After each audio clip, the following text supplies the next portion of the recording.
주실 수 있으시네. 주의 손 날 붙드시니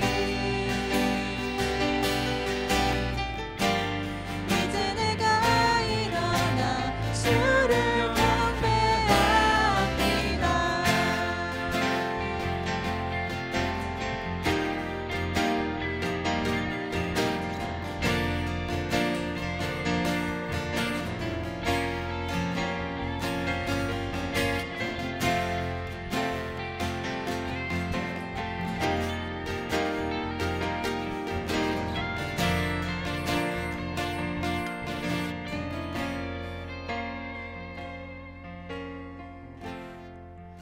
주 나의 하나님,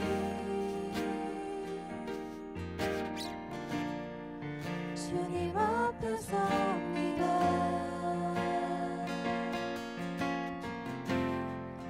거룩하신 나의 주,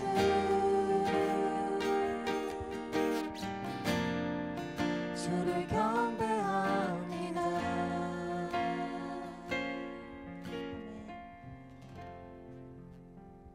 네, 이 시간 다 같이 일어나셔서 즐겁게 하나님을 찬양하기 바랍니다.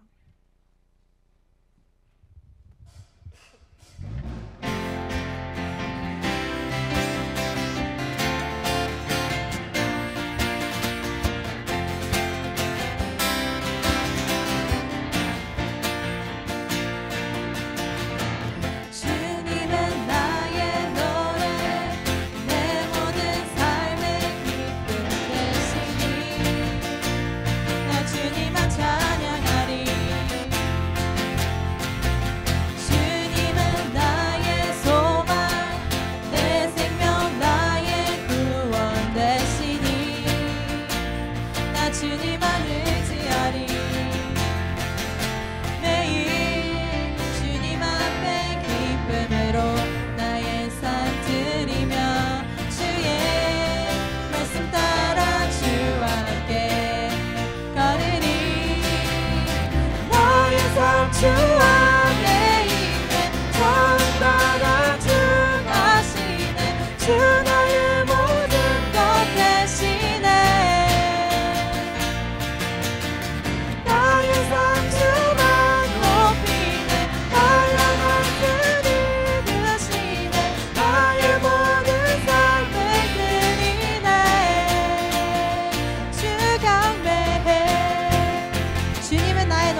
위로만 나의 삶 주 안에 있네. 처음과 나중하시네. 주 나의 모든 것 되시네. 나의 삶 주만 높이네. 날아간 그 이르시네. 너의 모든 삶을 드리네. 주 경배해.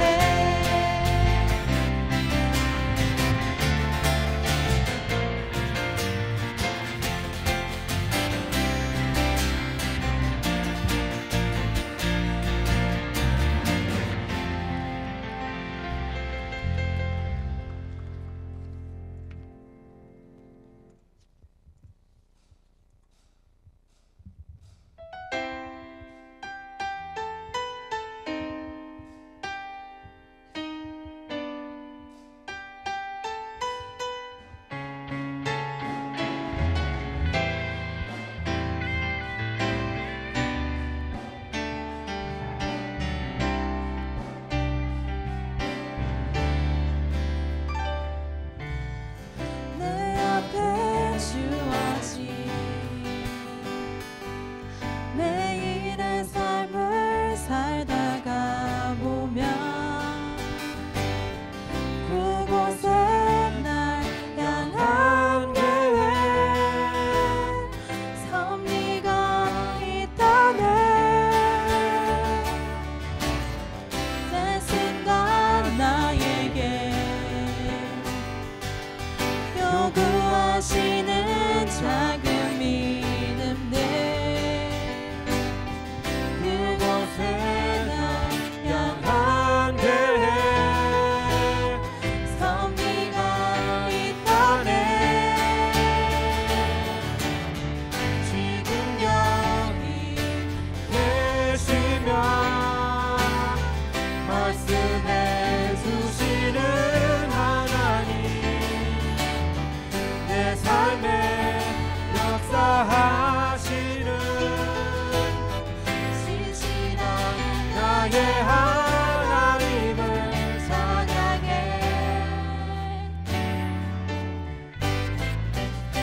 매 순간 나에게 요구하시는 작은 믿음들 그곳에 날 향한 계획 섭리가 있다네. 지금 여기 계시며 말씀해 주시는 하나님 내 삶에 역사하시는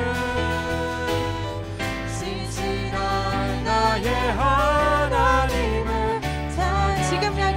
지금 여기 계시며 말씀해 주시는 하나님 내 삶에 역사하시는 신실한 나의 하나님을 찬양해. 변함이 없네. 영원한 그 사랑 어두운 내 삶에 빛으로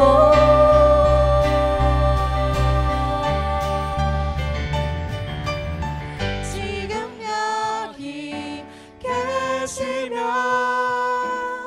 말씀해 주시는 하나님 내 삶에 역사하시는 신실한 나의 하나님을 지금 여기 계시며 말씀해 주시는 하나님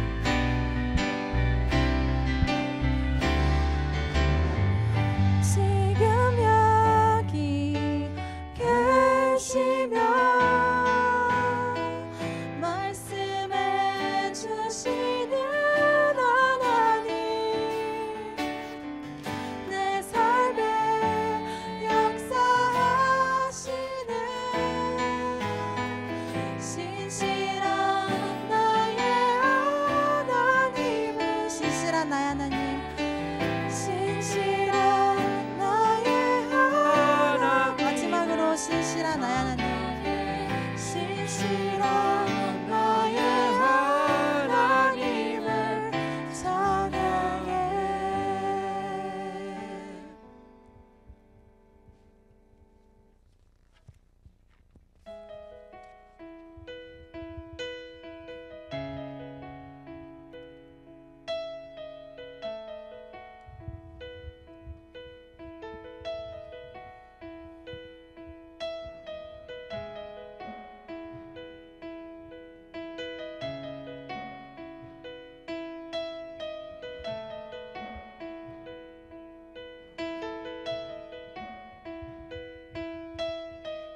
내게로부터 눈을 들어 주를 보기 시작할 때 주의 일을 보겠네. 내 작은 마음 돌이키사 하늘에 꿈꾸게 하네. 주님을 볼 때 성령이 나를 변화시켜 모든 두려움 사라질 때 주의 일을 보겠네. 황폐한 땅 한가운데서 주님 마음 알게 되리. 주님을 볼 때 모든 시선을 주님께 드리고 살아계신 하나님을 느낄 때 내 삶은 주의 역사가 되고 하나님이 일하기 시작하네.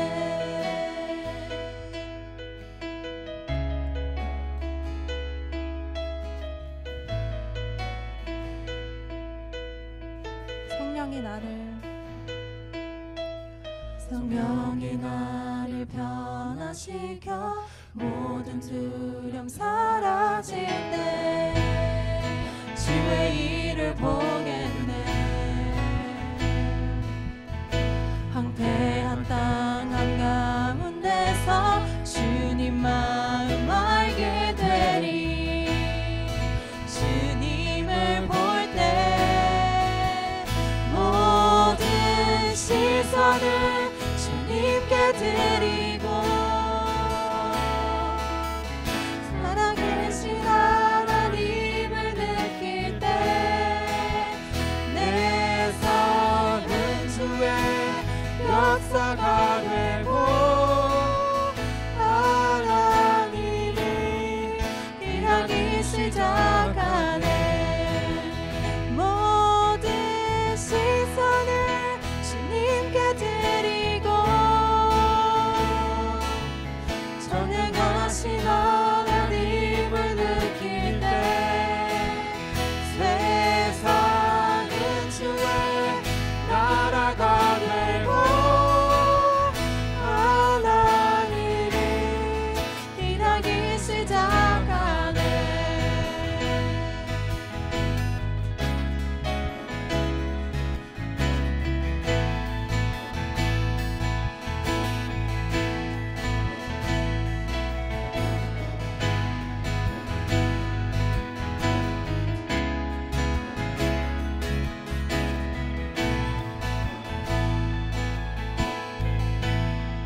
주님의 영광 임하네. 주 볼 때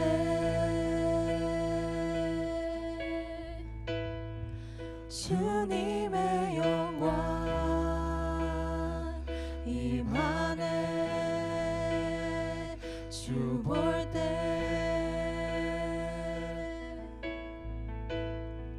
주님의 영광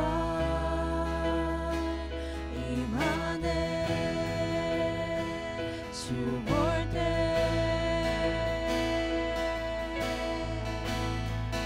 주님의 영광 임하네. 주 볼 때 주님의 영광 주님의 영광 임하네. 주 볼 때 주님의 영광 임하네. 주 볼 때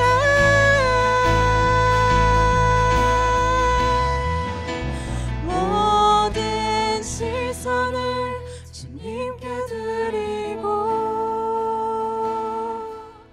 살아계신 하나님을 느낄 때 내 삶은 주의 역사가 되고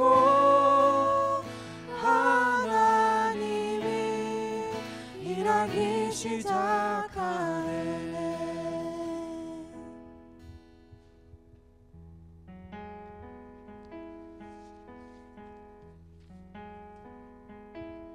내 아버지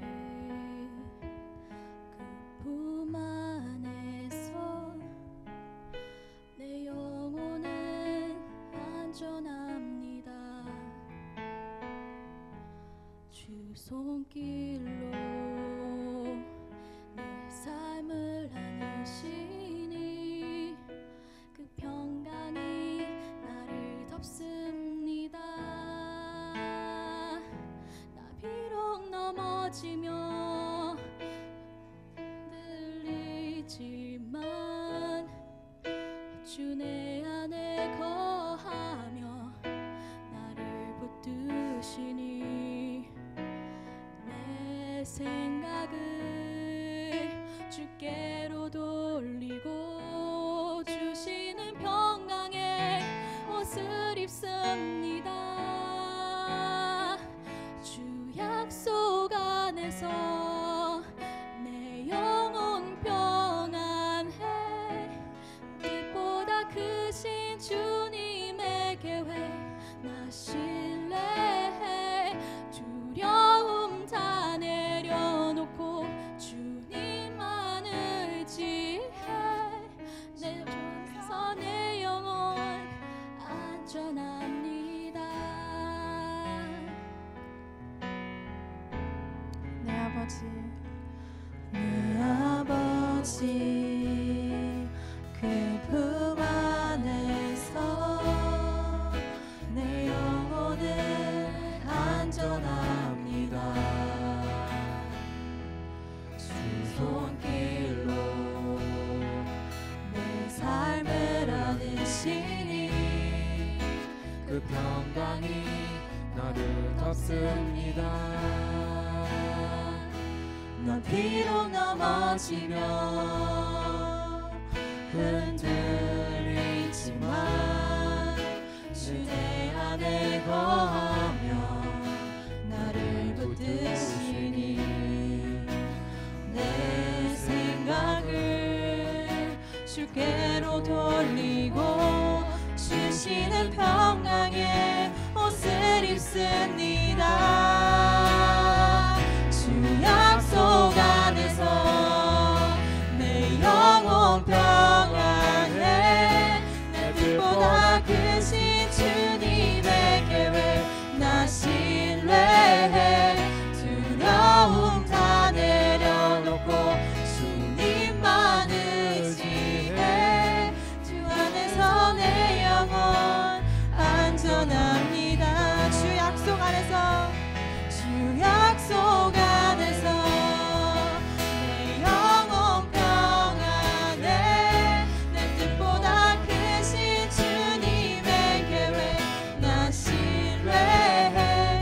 두려움 다 내려놓고 주님만 의지해. 주 안에서 내 영혼 안전합니다. 주 안에서 내 영혼 안전합니다.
주님 사랑해요.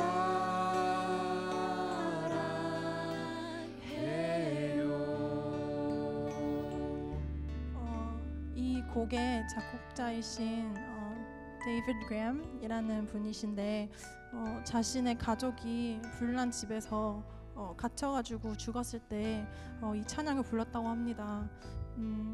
여러분과 저도 마찬가지로 힘든 일을 많이 겪을 때가 있을 거라고 믿어요. 근데 뭐 소중한 사람의 죽음이라든지 누군가와의 이별이라든지 정말 끊임없는 학업과 미래에 대한 고민, 가족 간의 어려움, 우리는 이런 어려움을 겪고 이런 고난 가운데서 과연 정말 이 작곡자처럼 이렇게 진심으로 찬양을 드릴 수 있는지 다시 한번 생각하고 묵상하면서 이 찬양을 다시 찬양하기 원합니다.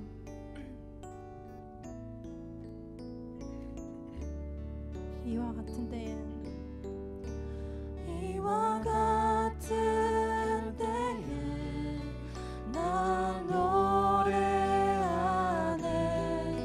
사랑을 노래하네 주님께 이와 같은 때에 손 높이 드네 손 높이 드네 주님께 다시 한번 찬양했습니다. 이와 같은 때엔 이와 같은 때에 난 노래하네 사랑을 노래하네 주님께 이와 같은 때에 손 높이 드네 손 높이 드네 주님께 주님 사랑해요. 주님 사랑해요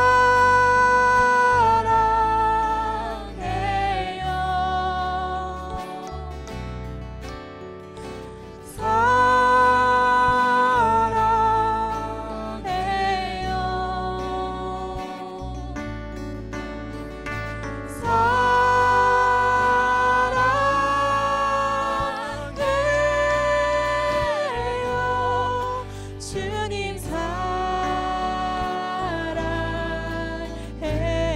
주님 찬양해요. 주님 찬양해요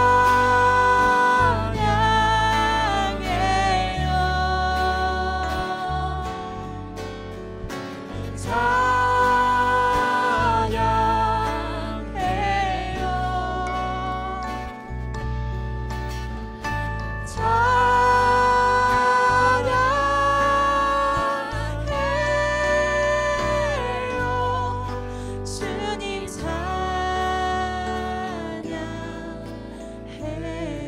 주님 감사해요. 주님 감사해요 주님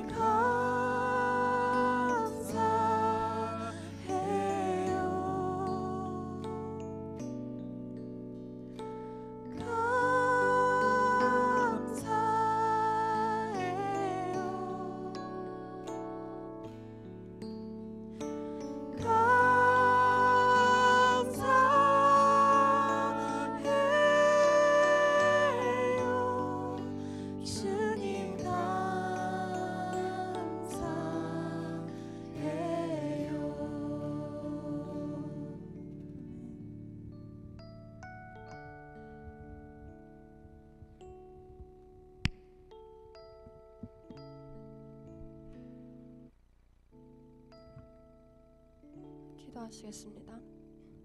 하나님 감사합니다. 저희 이렇게 빛주 사랑 공동체에 모여서 주님께 토요 예배 드릴 수 있는 시간과 날씨와 여건 허락하여 주셔서 감사합니다. 우리 주님께 정말 말씀으로 모든 걸 창조하셨다고 하신 우리 하나님께 우리가 정말 너무나도 다른 곳에서 각자의 색깔을 가지고 주님 앞에 예수님이라는 한 분 때문에 우리가 이렇게 다 같이 모여서 예배를 드리는데 정말 우리 하나님께서 말씀하신 대로 선하시고 너무 좋으시고 우리를 매일마다 위로해 주시는 하나님이셔서 너무나도 감사합니다.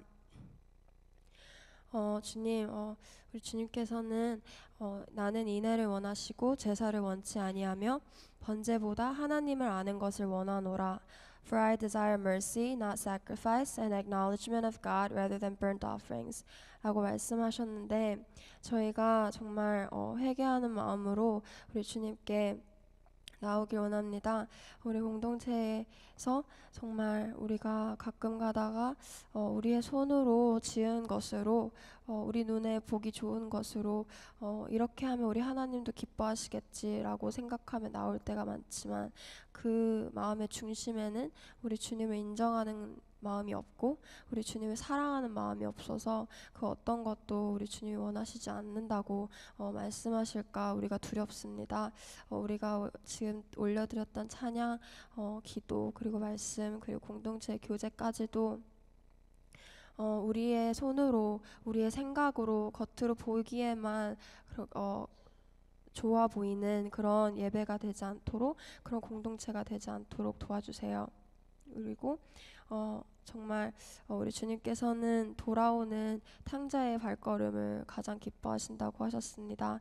우리가 정말 우리의 가장 깊은 마음의 죄를 우리 주님 앞에 내려놓을 때 그저 그것에 대한 미안함과 잠시 있는 그런 허망함으로 주님 앞에 회개했다고 나오는 게 아니라 정말 울지 않아도 되고 많은 말 하지 않아도 되지만 우리 주님께 싫어하시는 것을 나도 싫어하고 나도 미워하고 우리 주님께 돌아올 수 있도록 그런 진정한 회개를 우리 공동체에 허락해 주세요. 하나님, 오늘 졸업생들 그리고 교환학생 그리고 군대로 가는 많은 학생들 위해서 정말 각 공동체에서 사랑 공동체 그리고 빛주 공동체에서 졸업 예배를 합니다. 우리 주님께서 이 정말 형제 자매들에게 우리 주님의 그 크신 사랑과 정말 그 온 인생을 평생을 지켜주실 당신의 약속을 그들에게 주시고 그들이 그 어떤 상황에 있더라도 이 공동체를 벗어나서도 정말 두려워하지 않고 우리 여호와 하나님의 약속만 믿으면서 갈 수 있도록 도와주시고 오늘 말씀 전하실 목사님에게 당신의 은총을 허락하시고 사람을 두려워하지 않고 여호와 하나님만을 두려워해서 정말 우리 예수님이 우리 공동체에게 원하시는 말해주고 싶어 하시는 그 말들을 하게 해주세요.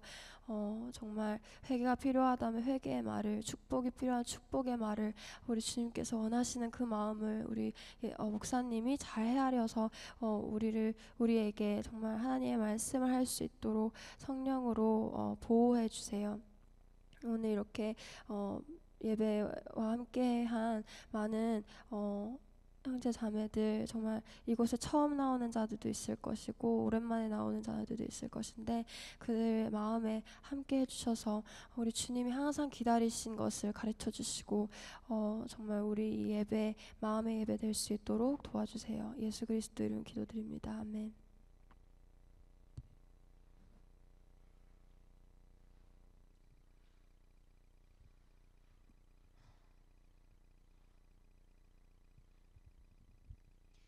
네, 오늘 새로 오신 분들을 환영합니다. 예배 후에 이강훈 목사님을 꼭 만나주세요. 오늘 아침에 교회 대청소가 있었는데 참여해주신 여러 형제 자매님들 정말 감사하고 수고 많으셨어요. 오늘은 예배 후에 혜연이가 기도했다시피 졸업 예배가 있을 예정인데 청년부는 예배 끝나자마자 교육관으로 가주시면 되고 저희 대학부는 한 명도 빠짐없이 밑에 유년부로 와주시면 감사하겠습니다. 5월 7일 토요일, 다다음 주 토요일 날 교회 전체 선교 바자회가 있어요. 대학 청년 부스에서 나온 수익금은 여름 아르헨티나 선교를 가는 형제 자매님들과 라이베리아에 봉사를 가는 형제에게 후원을 할 예정인데 저희가 물질적으로 도움을 줄 수도 있고 또 직접 선교를 가서 도움을 줄 수도 있지만 그러지 못할 경우에는 이런 기회를 통해 저희가 봉사하면 정말 뜻깊을 것 같으니까 많은 참여 부탁드립니다. 다음 주 토요일에는 저희가 레퓨지 미니스트리 아웃리치가 있어요. 8시 반 아침에 출발하는데 이게 평소와 좀 달라요. 그래서 꼭 8시 반 시간 지켜주셔서 와주시면 감사하겠습니다. 또 주일학교 선생님을 모집하는데 유년부, 예크반, 유스그룹, 한국어, 영어 선생님 각각 모집하고 있어요. 이 어린 아이들의 인생에 미칠 영향을 꼭 생각하셔서 일부 예배 드리시고 몇 시간 할애해 주시면 진짜 감사할 것 같아요. 그리고 매일 성경 퀴즈와 새벽 기도회를 끝까지 참석해 주시면 감사하겠습니다.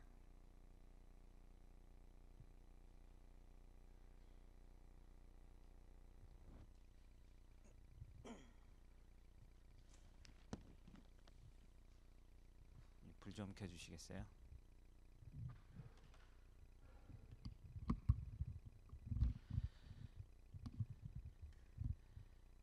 네, 오늘은 굉장히 이렇게 퍼져서 앉아 있네요. 그래서 다음 주부터 잊지 마시고 이렇게 좀 모아서 해서 좀 더 집중이 될 수 있으면 좋을 것 같습니다.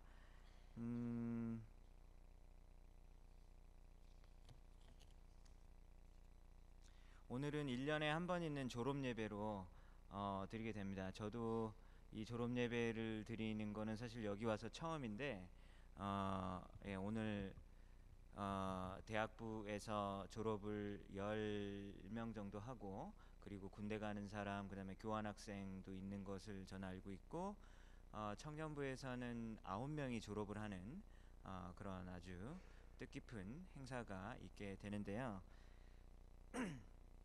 예, 오늘 졸업하시는 모든 분들 그리고 이제 곧 피츠버그를 떠나서 이제 큰 변화를 그렇게 가지게 될 여러 우리 형제 자매들이 있는데 이제 정말 한두 달 아니면 여기에서 거의 한 3분의 1 이상이 아예 없어져 버리게 되는 그래서 굉장히 마음이 서운하기도 하지만 사실 우리가 이것을 위해서 우리 청년부 대학부가 존재하기 때문에 또 한편으로는 굉장히 또 기쁜 마음을 가지고 있습니다. 오늘 하나님의 말씀은 창세기 12장부터 17장까지를 기반으로 두고 있는데요. 아브라함에 관한 이야기를 드립니다. 오늘 이야기는 꼭 졸업생에게만 해당되는 얘기가 결코 아닙니다. 그러니까 혹시 오늘 여러분들 마음 가운데서 나는 졸업생이 아니니까 오늘은 조금 쉬어야겠다라는 생각을 가졌다면 생각을 고쳐두시고 말씀을 주의 깊게 잘 들었으면 좋겠습니다. 아브라함이 굉장히 중요한 인물이에요. 근데 왜 중요한 인물이냐면 하나님께서 아브라함 단 한 명을 부르셔서 이스라엘의 그 큰 민족을 이루게 되었습니다. 근데 이스라엘 민족을 이룬 게 뭐 대수냐라는 생각이 들 수 있는데요. 여러분들 우리가 읽고 있는 구약 성경, 신약 성경 중에서 구약 성경의 이야기는 특별히 초점이 어디에 맞춰져 있습니까? 이스라엘 민족에 관해서 맞춰져 있죠. 그래서 이스라엘 민족에 관한 이야기가 거의 구약 성경의 대부분을 차지하고 있기 때문에 이 이스라엘 민족의 이 차지하는 비중이 굉장히 크다라는 것입니다. 그리고 우리가 따르고 존경하길 원하는 수많은 성경 인물들, 베드로, 야고보, 바울, 하박국, 말라기, 다윗, 이런 여러 인물들 있죠. 다 어디 나라 사람입니까? 다 이스라엘 민족이죠. 유대인이죠. 그래서 정말로 이 이스라엘 민족은 우리에게 사실 중요한 민족이에요. 무엇보다도 인류의 구원자이신 예수님이 아브라함의 후손이시고 그리고 이스라엘 민족의 출신이라는 것을 알았을 때 우리가 이 아브라함이 얼마나 중요한 위치를 차지하고 있는지 우리가 알아야겠습니다. 근데 아브라함이 성경에서 어디에 처음으로 등장을 하냐면 창세기 11장 후반부에서 등장을 해서 굉장히 많은 부분을 뒤에서 차지하고 있습니다. 근데 창세기 12장 처음에 보면 하나님이 호련히 아브라함에게 나타나셔서 너가 지금 잘 살고 있는 땅에서 나와서 내가 너에게 보여줄 땅으로 가라라고 말씀하셨습니다. 그래서 떠나라고 하시면서 큰 민족을 이루게 하실 것과 그리고 복이 될 것을 이렇게 약속하셨습니다. 사실은 이거를 잘 내용을 분리를 해보면 아브라함에게 준 약속이 세 가지로 이렇게 요약이 될 수 있을 텐데요. 창세기 12장 1절에서 2절까지를 제가 여러분들에게 잘 읽어드릴게요. 잘 들어보세요. 여호와께서 아브라함에게 이르시되 너는 너의 고향과 친척과 아버지의 집을 떠나 내가 내게 보여줄 땅으로 가라.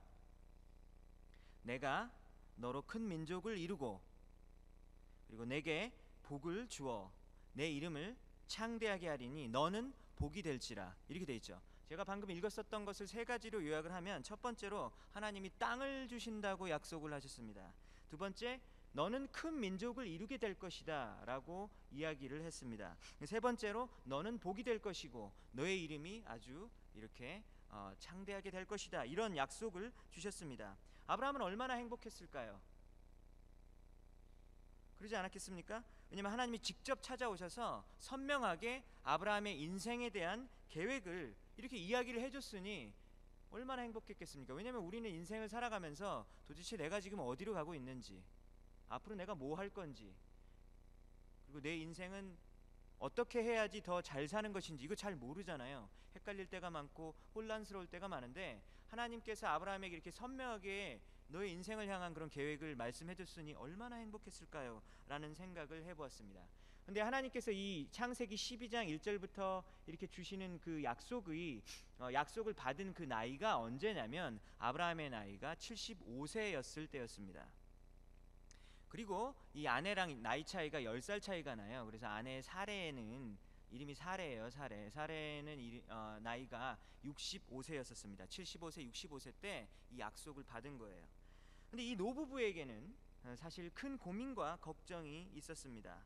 이 둘이 결혼을 했지만 아들이 나오지 않는 거예요. 그래서 대가 언제 끊길지 모르는 그런 큰 두려움과 걱정이 이 부부에게 가지고 있었던 거예요.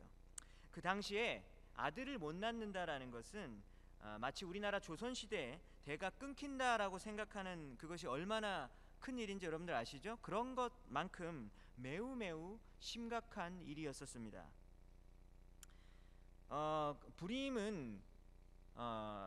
불임이라는 것은 여러분은 별로 생각을 안 해보셨죠, 그죠? 예, 결혼 안 하셨으니까 불임에 대해서 생각을 안 해보셨을 텐데, 이 불임의 고통은 아브라함 당시는 사실은 정말 더 장난이 아니었고, 지금도 사실은 굉장히 큰 고통입니다. 제 주위에만 해도, 다른 사람 모르겠고 제 주위에만 해도 불임 때문에 고통을 당하고 정말로 오랜 세월 동안 힘들어하는 그런 커플들이 한 4커플, 5커플이 돼요. 결혼한 지 오랜 시간이 지났지만 자식이 생기지 않아서 불임 전문의에게 찾아가서 진단을 받기도 합니다. 때로는 수천만 원, 수만 달러의 비용을 들어서 시험관 아기, 영어로 테스트 튜브 베이비 맞나요? 테스트 튜브 베이비, 못 알아먹는 사람 있을까봐 가지려고 시도를 합니다. 그리고 그 고통의 기다림이 너무 힘든 것을, 그 부부가 너무 힘들어한 걸 옆에서 보여요. 너무너무 힘들어해요. 그래서 옆에서 함부로 말을 못해요. 그냥 농담이라도 이렇게 할 수 있잖아요. 덕담으로, 야 빨리 애기 낳아야지, 이런 말 하면 안 돼요. 왜냐면 그 사람들에게는 그게 너무나도 큰 상처이기 때문에 그런 말도 함부로 해서는 안 되는 겁니다. 아니면 또 이렇게 얘기했어요. 안 나오면 그냥 입양해, 이런 말도 함부로 하면 안 되는 거예요. 왜냐면 가진 사람 입장에서 그런 말을 하는 것은 그 사람들에게 아주 큰 상처가 될 수 있기 때문입니다. 자식이 한 명도 임신이 안 되어서 오랜 세월 동안 고통을 당하고 있었던 이 아브라함과 사레 이 부부에게 어느 날 하나님께서 찾아와서 자식 한 명도 없는 사람에게 너를 통해서 큰 민족을 이루겠다라고 말을 하는 거니까 너무 현실과 이 하나님께서 주신 약속과의 괴리감이 크죠. 여러분들도 때로 그런 걸 느끼지 않습니까? 여러분들이 기도해가지고 하나님께서 막 내 인생 가운데서 아주 굉장히 큰 비전을 주신 것 같은데 지금 내 궁색한, 그리고 궁핍하고, 그리고 초라한 현실과 비교를 해보면 괴리감이 굉장히 클 때가 있는 것을 느낄 수 있을 거예요. 하나님께 약속을 받았지만 뭐 하나 이루어진 것이 없어 보였던 것입니다. 그래서 아브라함의 삶은 긴 기다림의 삶이었다라고 할 수 있습니다. 첫 번째, 땅에 대한 약속. 이런 적이 있었어요. 아브라함 부부가 가나안 땅에 들어갔는데 얼마 지나지 않아서 곡식이 이렇게 완전히 흉년이 들어서 기근이 들은 것 때문에 도저히 그 땅에서 살 수가 없어서 애굽 땅으로 이렇게 이주를 해서 밖으로 나가야 될 수밖에 없었던 때가 있었습니다. 약속은 받았는데 그 땅에 갔어요. 그래서 진짜 약속에 순종해서 다 팔고 막 그 75세 나이에, 그리고 다 갔단 말이에요. 모험을 하고. 그러면 하나님이 지켜주고 보호해주고 공급해 주셔야 되잖아요. 근데 가보니까 음식이 다 떨어진 거예요. 이게 말이 됩니까? 이거 하나님 인도해 주신 거 맞습니까? 라는 생각이 들지 않았겠습니까? 그래서 밖으로 나와서 애굽으로, 이집트로 가야만 했었어요. 하나님이 약속을 주셨는데 공급이 없어. 그리고 그 밖으로 나가요. 이거 약속 주신 거 맞나?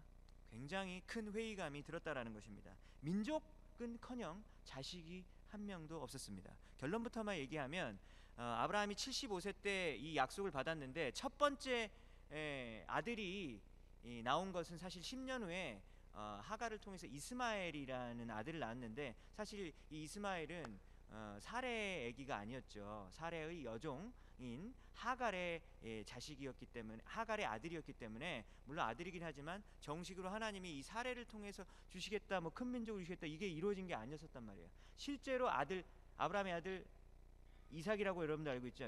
아이색. 예? 그 이삭은 언제 나왔습니까? 25년 후에 나왔어요. 100세가 되어서 애가 나온 거예요. 그리고 그때 사라의 나이는 90세. 90세 할머니가 어떻게 아기를 낳아요? 뭐 이런 생각이 들겠죠. 25년 동안 사실은 그 약속이 이루어지지 않았다라는 것입니다. 민족은 됐고요. 하나님 아들 한 명이라도 주세요 라는 마음이 25년 동안 들었었던 것입니다. 그러므로 뭐 하나님 뭐 내가 복이 될 것이라고요, 내 이름이 뭐 어떻게 된다고요, 이런 생각은 아예 뭐 그것까지도 바라지도 않습니다 라는 그 실망감과 좌절, 그리고 그 엄청나게 긴 기다림의 시간, 그 고통의 기다림의 시간이 존재했었다라는 것이죠.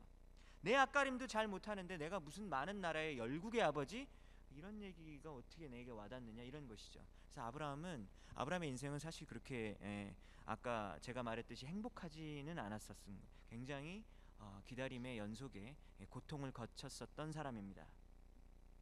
창세기는 이스라엘 민족의 시작의 역할을 했던 이 위대한 인물, 이 아브라함에 대해서 이야기를 하는데 좋은 얘기만 하는 게 아니에요. 아브라함이 실수했고 그리고 죄를 지었던 그런 이렇게 부정적인 면, 그리고 어두운 부분도 잘 묘사를 하고 있습니다. 아브라함과 같이 이 성경의 중요한 인물이라면 사실 좋은 얘기를 써줬으면 사람들이 더 잘 믿지 않겠습니까? 기독교를? 그런 생각이 들지 않아요? 근데 여러분, 성경에 보면 정말 이해 못할 구절들이 꽤 많이 나오잖아요. 그것이 더 성경을 성경되게 만듭니다.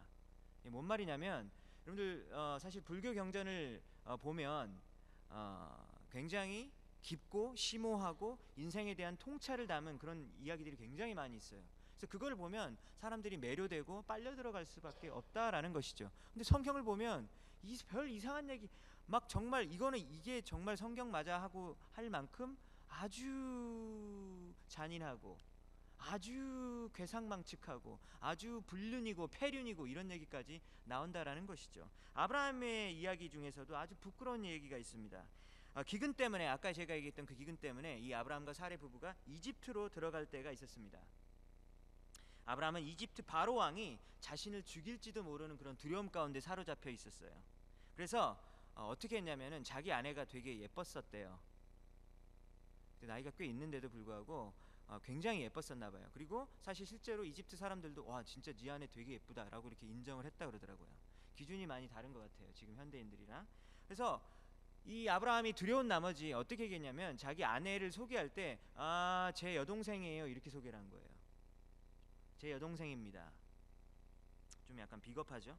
그래서 이렇게 이야기하면서 이집트의 바로 왕에게 내 여동생이에요, 만나보세요, 그러면서 자기 아내를 바로 왕에게 주는 이야기가 나오게 됩니다. 근데 이 아브라함이 진짜 믿음의 사람이었다면 그 아내를 통해서 민족이 나올 것인데 그렇게 다른 남자한테 주면 안 되잖아요, 그죠? 근데 줬단 말이죠.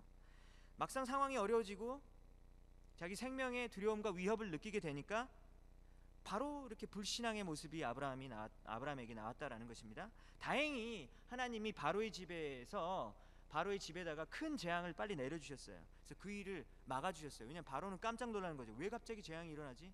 그러면서 나중에 얘기하니까 아브라함이 얘기하는 거죠. 사실은 여동생이 아니라 제 아내입니다.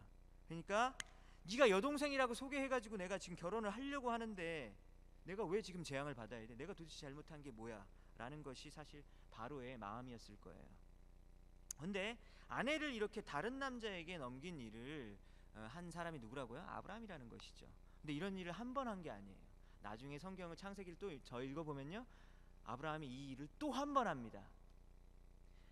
첫 번째는 바로 왕에게 했고, 두 번째는 그랄 지역에 있는 왕 아비멜렉에게 또 이렇게 이런 일을 하는 거예요. 참 이 아브라함이 이게 장난이 아니죠. 믿음이 그렇게 있어 보이진 않는다라는 생각이 들 정도입니다.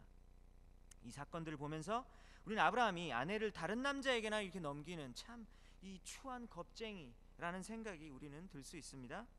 이거 믿음의 아버지 아브라함 맞아? 아니네 라는 생각이 들 수 있다라는 것이죠. 그런데 이런 이 완벽하지 못한 이 아브라함의 삶을 보면서 사실 우리는 위안을 얻고 그리고 우리도 소망을 가질 수 있게 됩니다. 왜냐하면 우리의 삶을 되돌아보면 사실 우리도 아브라함처럼 겁쟁이같이 비겁한 일을 종종 하곤 했었다라는 것을 우리는 아주 잘 알고 있어요. 아마 다른 사람은 모를 수 있어요. 근데 우리 자신은 알고 있잖아요. 여러분들의 과거를 한번 돌아보세요. 어떤 과거는 되게 자랑할 만한 과거도 있지만 어떤 과거는 굉장히 부끄러워서 아무에게도 말하고 싶지 않는 그 죄의 순간들이 있지 않습니까? 그 부끄러운 순간들이 있지 않습니까? 우리가 기도할 때는 큰 다짐을 하고 결단을 하는데 실제적인 우리의 삶을 들여다보면 우리는 알아요. 내가 얼마나 위선적인 사람인지 잘 알고 있다라는 것이죠.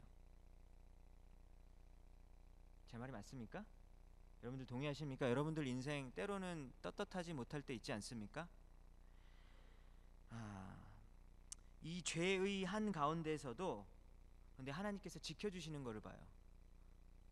내가 만약에 하나님이었으면 아브라함에게 그렇게 선명하게 계획을 말해줬음에도 불구하고 자기 아내를 그렇게 바로 왕에게 떠넘기는 그런 모습을 보았을 때 조금 용서가 안 됐을 것 같아요. 그런데 하나님은 그 와중에도 개입을 하셔서 바로 왕의 집안에 재앙을 내림으로 사레가 바로 왕과 잠자리를 같이 하는 것을 막아 주셨습니다.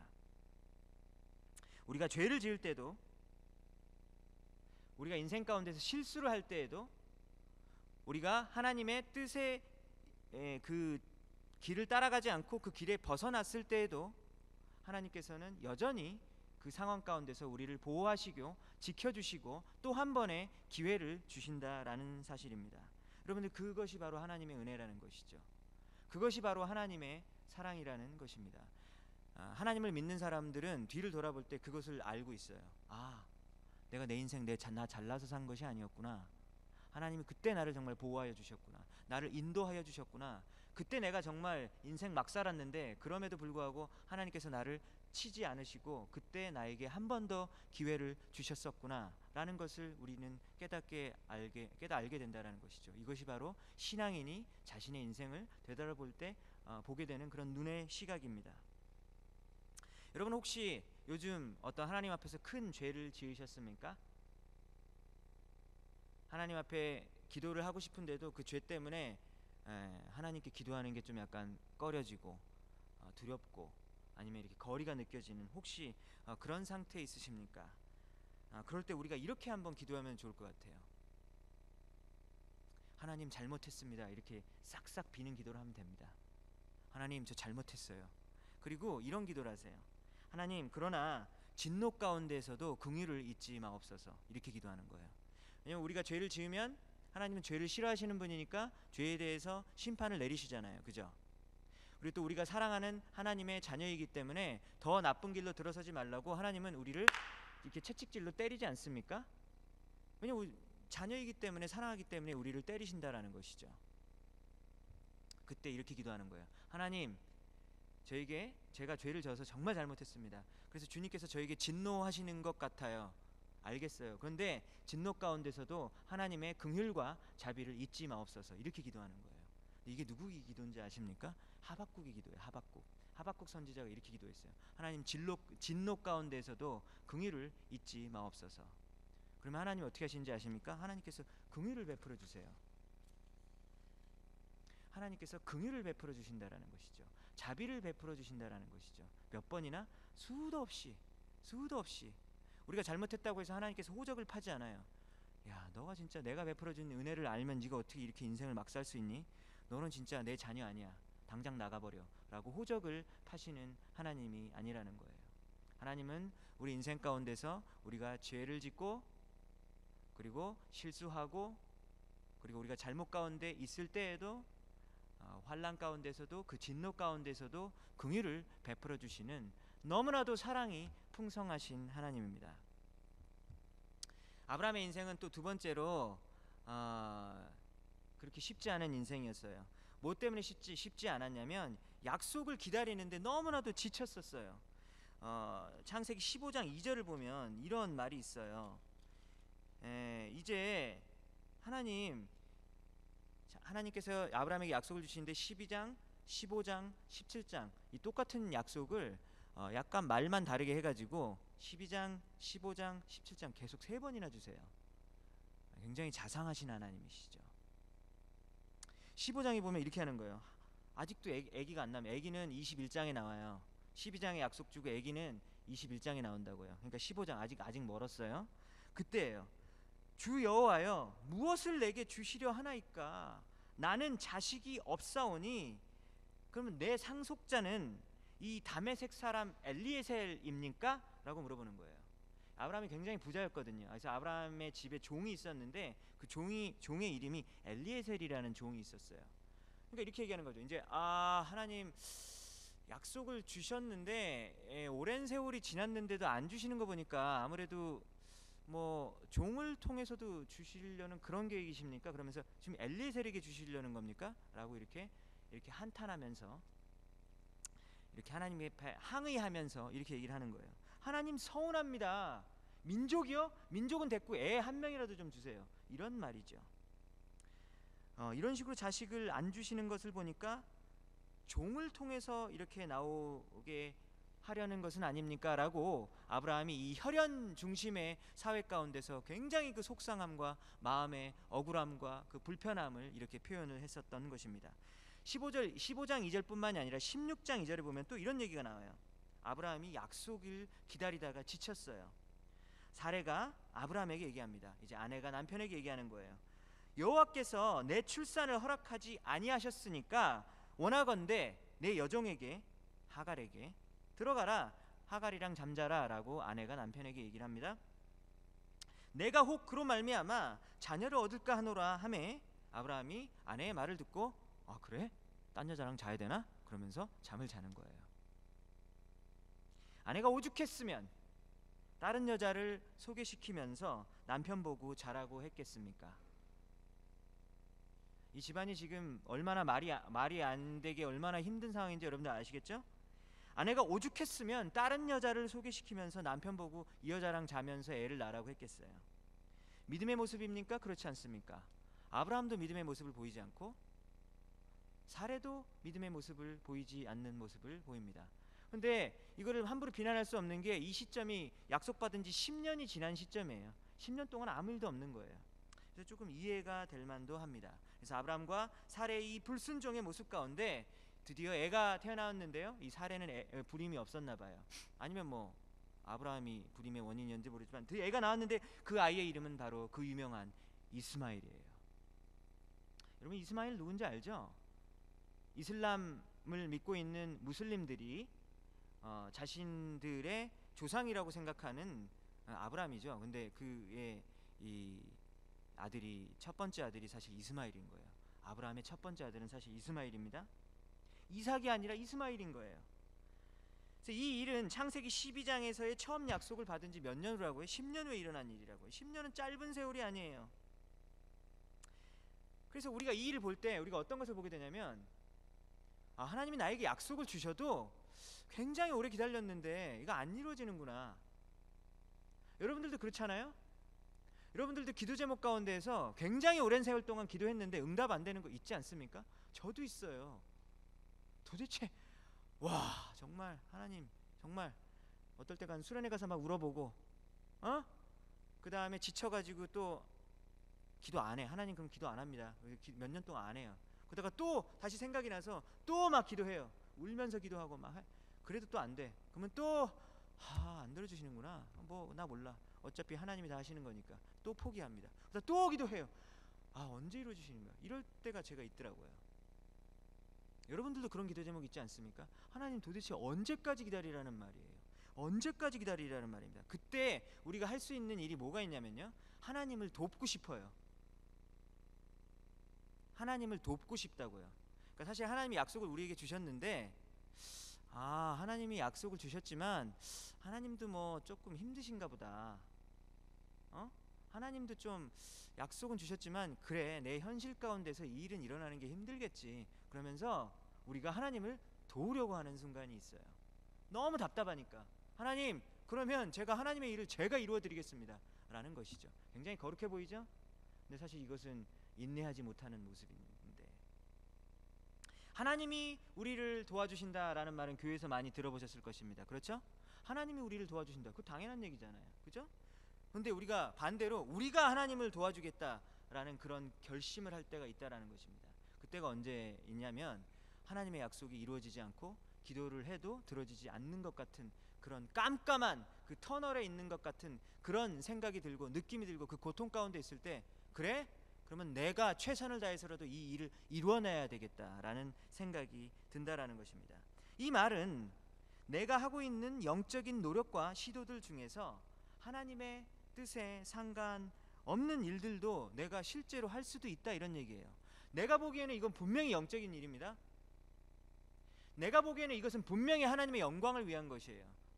내가 판단하기에는 이것은 분명히 하나님의 나라의 확장을 위한 일이라는 거예요. 그런데 잘 보면요, 하나님의 시각으로 보면 사실 그것은 하나님의 뜻이 아니라 나 혼자 하나님의 뜻과 상관없이 발버둥 칠 때도 있다라는 것입니다. 육신의 열심으로 하나님의 일이라고 생각하는 일을 내가 할 때가 있다라는 것입니다.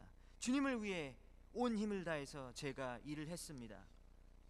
그런데 그 영적인 과업을 이루기 위해서 하나님의 뜻과 상관없다 보니까 그것을 이루어내기 위한 방법도 비성경적이고, 그리고 하나님의 뜻에 어긋나는 그런 방법을 사용해서 하나님을 도우려고 하는 시도를 우리가 할 때가 있는데, 그럴 때 반드시 안 좋은 결과가 일어나는데, 어떤 일이 일어나냐면 다른 사람들을 이용하기도 합니다.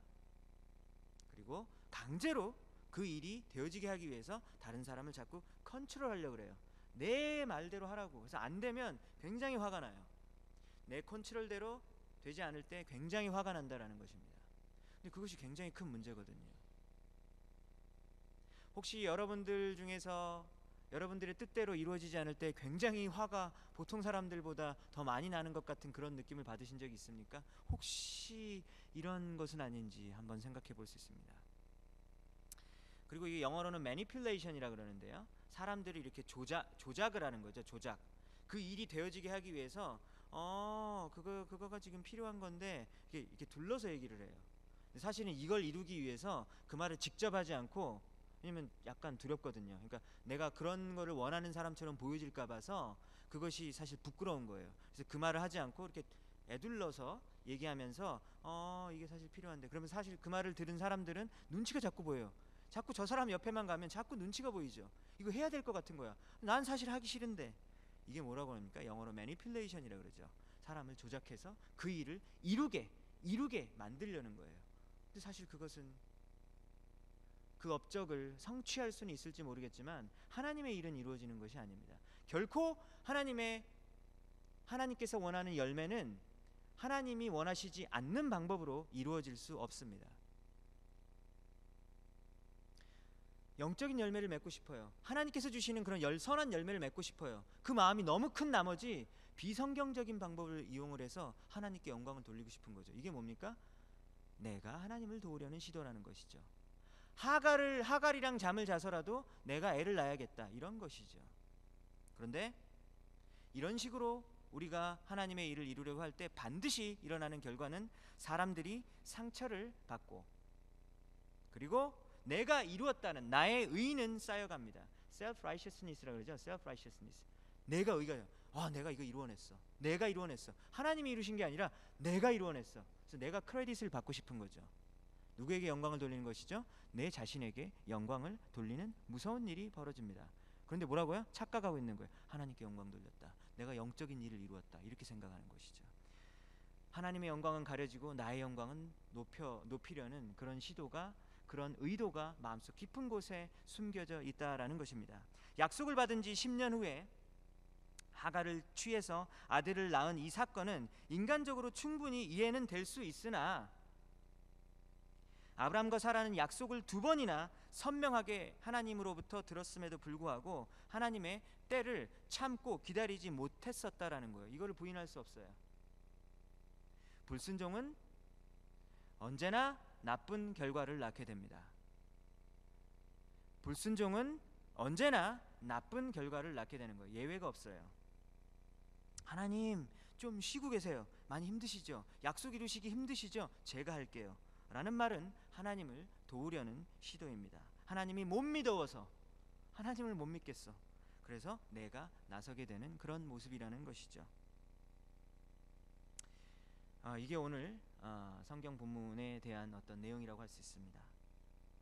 근데 우리가 이것을 보면서 우리가 어떤 것을 알 수 있냐면요, 아브라함의 인생을 통해서 우리가 뭘 알 수 있냐면 처음부터 믿음이 있었던 사람은 없었다라는 것을 우리는 알아야 되는 것입니다.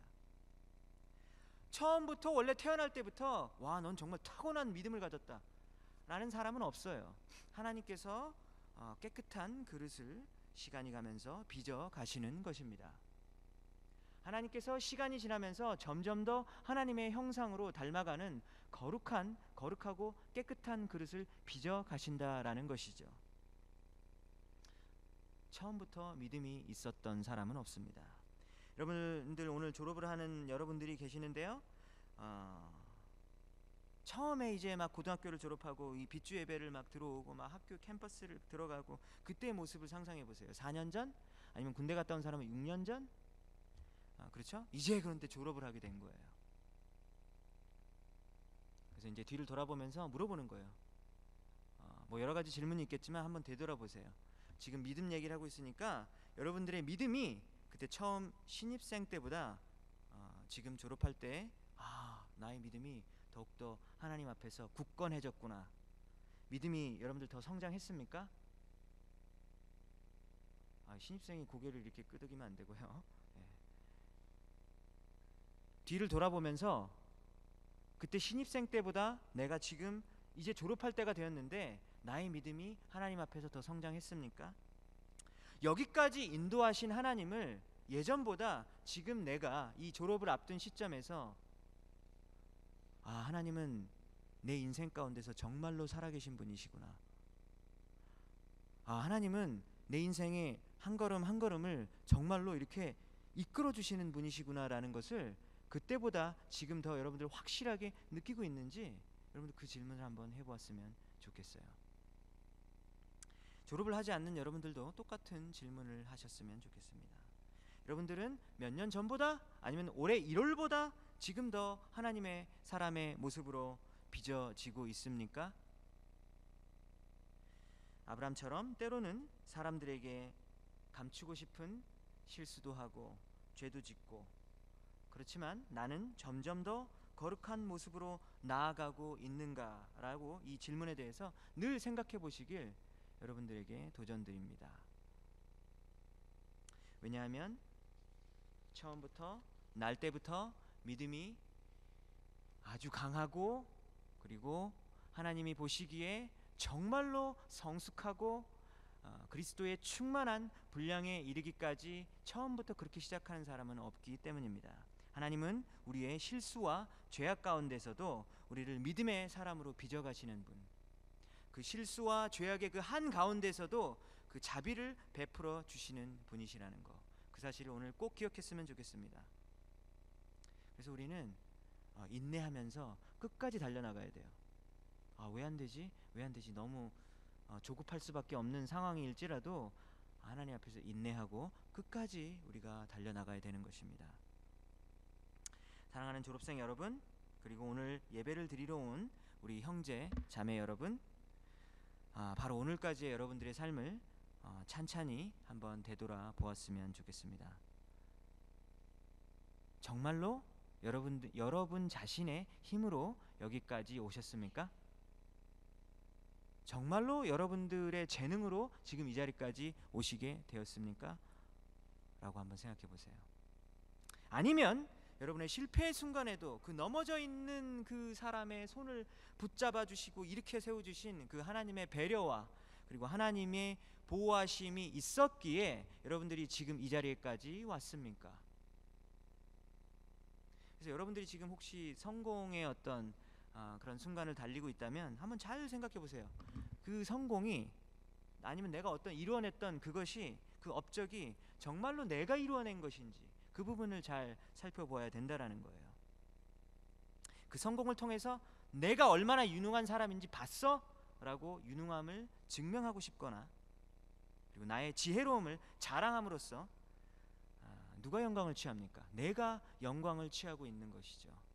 근데 그걸 아무도 몰라. 입으로는 그리고 교회를 잘 다니고 있기 때문에 늘 겉으로 보기에는 하나님의 영광을 진짜 위하는 사람처럼 보일 수 있거든요. 그런데 사람들은 속일 수 있지만 하나님은 속일 수 없습니다. 내가 과연 내 스스로의 영광을 취하고 있지는 않은지 그 부분을 한번 잘 돌아봤으면 좋겠습니다. 하나님이 단 한 번도 그 긴 아브라함의 인생 가운데서 단 한 번도 아브라함을 놓거나 내버려 두신 적이 단 한 번도 없으세요. 우리도 똑같아요. 때로는 우리가 느껴지지 않잖아요. 이거 도대체 하나님이 나를 사랑하시는지 나를 보호하시는지 나의 기도를 들어주시는지 도저히 느껴지지 않고 그리고 하나님의 길이 보이지 않을 때에도 사실 그때에도 하나님은 나를 여전히 똑같이 강하게 나를 붙들고 계신다라는 사실을 잊지 않았으면 좋겠습니다. 그렇게 할 때에만이 사실 진정한 감사가 나오는 것이죠.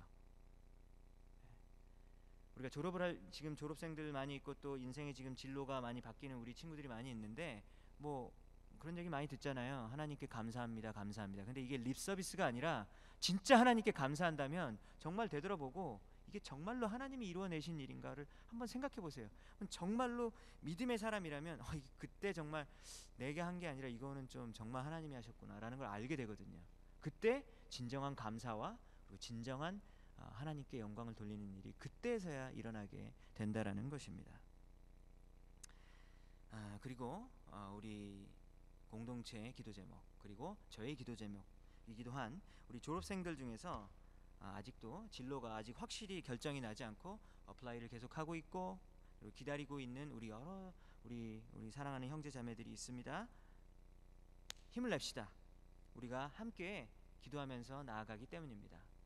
아브라함의 인생을 이끌어 주셨던 것처럼 지금 칠흑같이 어두운 길을 걸어가고 있다고 생각이 될지 몰라도 하나님께서 그 인생을 꼭 붙들고 있다라는 사실 오늘 말씀을 통해서 이 말씀을 붙잡는 여러분들 되시기 바랍니다.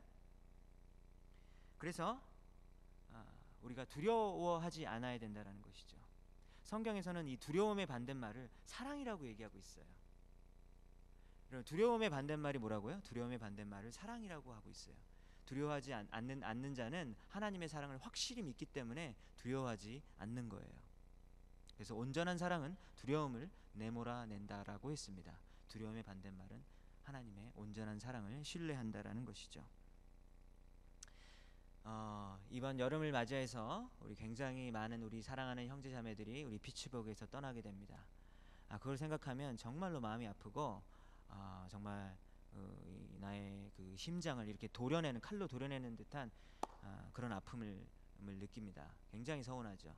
그런데 한편으로 영적으로 생각해 보면 굉장히 기쁜 일이에요. 여기에서 여러분들 수년간 느끼셨던 그 하나님의 사랑 그리고 수년간 지켜오셨던 그 하나님의 은혜를 생각하고 다른 곳에 가서 그곳에서 좋은 교회를 만나고 우리 좋은 믿음의 동역자를 만나고 그리고 여러분들이 앞으로 가게 될 직장 그리고 여러분들이 가게 될 학교 그리고 여러분들이 가게 될 그 곳에서 빛과 소금의 역할을 정말로 감당을 할 것을 기대하기 때문에 또 우리는 기쁨이 샘솟을 수 있다라는 것이죠. 가기 때문에 너무 서운하지만 또 우리는 보내기 때문에 굉장히 하나님이 주시는 기쁨이 솟아 넘친다라는 것입니다. 그리고 우리 가는 친구들에게 마지막으로 부탁하기는 하나님께서 주신 그 사명을 잊지 않아야 된다라는 것입니다. 하나님께서 여러분들의 인생을 통해서 이루고자 하시는 일들이 분명히 있다라는 것이죠. 그 사명을 잊지 않고 어디를 가든지 주님의 빛과 소금이 되는 여러분들 되시기를 축원합니다. 아멘. 우리 다 같이 일어서겠습니다.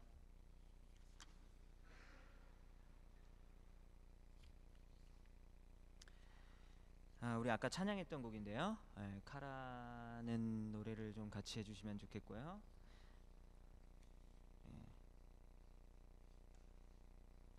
아까 저는 몰랐는데 이와 같은 땐이라는 노래가 이 작곡하신 분의 가족이 집에서 이렇게 불타는 그런 어려운 상황 가운데서 이 곡을 지었는지 저는 몰랐는데 그걸 알게 돼서 이게 보통 노래가 아니구나라는 생각이 들었습니다. 우리 졸업생들 그리고 다른 곳으로 이번에 이주하게 되는 우리 사랑하는 여러 형제자매들 뿐만 아니라 그리고 우리 지금 여러분들의 자리에 있는 여러분들 중에서 지금 아주 무거운 짐을 지고 어려움 가운데 있는 친구들이 있을 거예요. 그리고 그 어둠 가운데를 통과하고 있는 친구들이 있을 거예요. 그럴 때 하나님을 전심으로 진심으로 찬양 드릴 때 하나님께서 그 찬양을 정말로 기쁘게 받으시고 하나님께 영광 받으신다라는 사실 여러분들 믿으십니까? 우리 아브라함은 참 본받을 것이 정말 많은 사람이지만 또 오늘 본문에서 잘 보면 때로는 우리처럼 실수를 하고 죄를 짓는 때가 있었단 말이죠. 그죠? 근데 우리가 그러함에도 불구하고 그 와중에서도 우리에게 베풀어 주신 그 하나님의 은혜와 사랑을 생각하면서 우리 찬양 한번 했으면 좋겠습니다.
이와 같은 때에 난 노래하네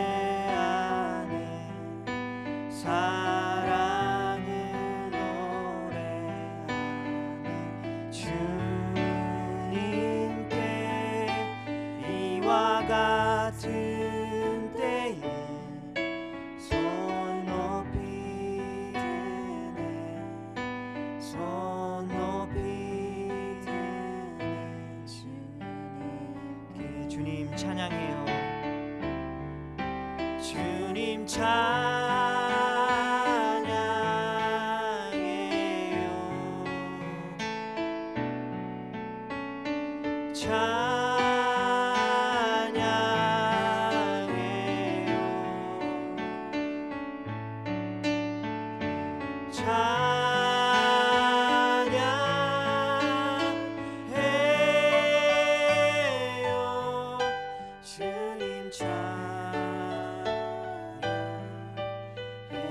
우리 마지막으로 부르겠습니다. 이와 같은 때 난 노래하네 이와 같은 때에 난 노래하네 사랑을 노래하네 주님께 이와 같은 때에 손 높이 드네 손 높이 드네 주님께 주님 감사해요 주님 감사해요